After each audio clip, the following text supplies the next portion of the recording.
Welcome to Twist of Truth, where we explore the stories you think you know and reveal the shocking twists you never saw coming. Case File 10003FG Fema's Darkest Secrets, What They Don't Want You to Know.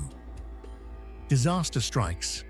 Floodwaters rise, winds howl, and buildings collapse. In the chaos, one name consistently rises to the surface: Fema, the Federal Emergency Management Agency. They're the government's first responders to natural disasters, the ones who swoop in to help when tragedy strikes.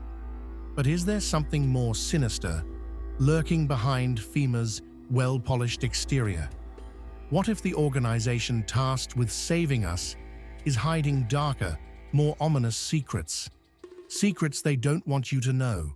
Tonight, on Twist of Truth, we delve into the shadowy world of Fema, exposing a web of conspiracy, fear, and control that has been whispered about for decades. You may think of Fema as the agency that brings bottled water, blankets, and relief in times of disaster. But behind those humanitarian efforts, there's a darker narrative unfolding. Some say that Fema is far more than a disaster response agency. Some say it's a tool of control, designed not to save us, but to imprison us. Let's take a step back to the origins of Fema.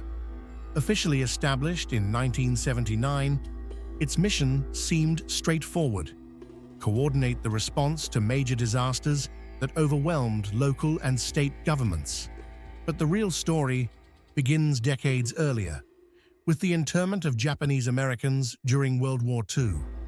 Internment camps built on US soil, imprisoning citizens. Does that sound familiar? The ghost of these internment camps has never fully disappeared from the American landscape. In fact, some conspiracy theorists argue that the blueprint for Fema's operations was born from this dark chapter in history. It didn't stop there. In the 1980s, a little-known government contingency plan called Rex 84 was created, laying out how the federal government could declare martial law, suspend the Constitution, and detain large numbers of American citizens in the event of a national crisis. Who would be detained? Who would be targeted? The answer: political dissidents, citizens who opposed the government, who questioned authority, just like you and me. Today, Fema still holds sweeping powers. With the stroke of a pen, the president can declare an emergency that gives Fema nearly unlimited authority. Once that authority is triggered, they can override state and local governments, seize control of transportation systems, and take over communications. And then there are the camps. The theory goes like this. Scattered across the United States, Fema has constructed camps, some hidden in plain sight, others tucked away in remote locations. These aren't your typical relief shelters. These are concentration camps in disguise. You've seen the photos, the sprawling facilities with rows of barbed wire fences, security towers, and even crematorium-like structures. They're brushed off as mere rumors, dismissed by the media as conspiracy. But why are they there? Why are they so heavily guarded? Fema claims they're relocation centers for disaster survivors, but some believe they're part of a more nefarious plot, a plan to round up American citizens under the guise of safety. And what about the markings? You've heard of those, haven't you? Homeowners have reported seeing colored stickers on their mailboxes: green, blue, red. It's been dismissed as urban legend, a simple sorting system for postal workers. But could it really be something else? Something much darker? According to certain theorists, these colors are codes.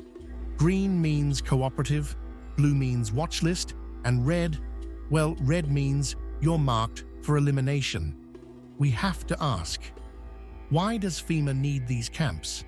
Why would they need such an infrastructure in place? Perhaps it's not the hurricanes or wildfires they're preparing for. but something else entirely, something planned. We're told that Fema is here to help, that it's working for the good of the people. But is that the whole story? Or is it part of a greater agenda? Think about Hurricane Helene. As the floodwaters swept across the south, Fema was slow to act. Reports of withheld supplies, misplaced aid, and chaotic management emerged. Did Fema really fumble the response, or was it something else? We're told that Fema is here to help, that it's working for the good of the people. But is that the whole story? Or is it part of a greater agenda? Think about Hurricane Helene. As the floodwaters swept across the south, Fema was slow to act. Reports of withheld supplies, misplaced aid, and chaotic management emerged. Did Fema really fumble the response, or was it something else? Did you know that Fema has been stockpiling millions of coffins? It's true, and when asked about it, they say it's for mass casualty events. But what kind of mass casualty event requires that many coffins? Natural disasters, or something planned? Now, let's talk about what's happening right now. As Hurricane Milton struck Florida, devastating communities already battered by Hurricane Helene, reports began trickling in. Fema allegedly confiscating supplies meant for stranded residents. Churches turned away, volunteers blocked from helping, and rumors swirling about the government's true intentions. Former President Donald Trump has, for days, spread conspiracy theories about Fema, fueling fears that disaster aid is being diverted to nefarious purposes. And then there's the growing buzz around Fema camps being used to relocate citizens against their will. People ask, why are we being moved? Why are supplies being blocked? Why is there confusion around who Fema is really helping? In the shadow of these hurricanes, a darker storm is brewing, one that raises questions about our future, our freedoms, and the true role of Fema.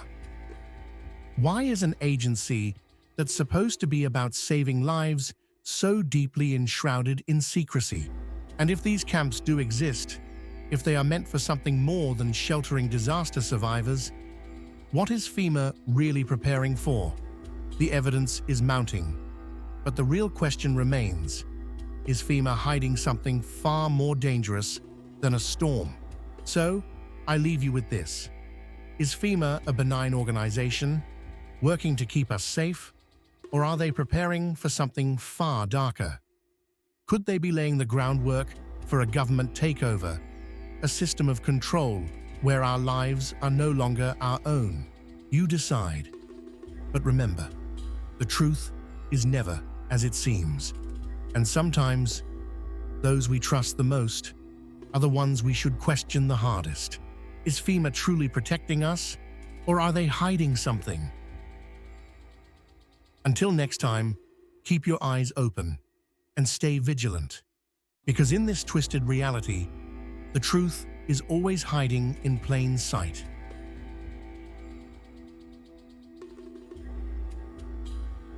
This is Twist of Truth. Join us next time as we continue to unravel the mysteries and uncover the secrets that shape our world. Stay curious, stay questioning, and remember, nothing is ever as it seems. Until next time, truth seekers.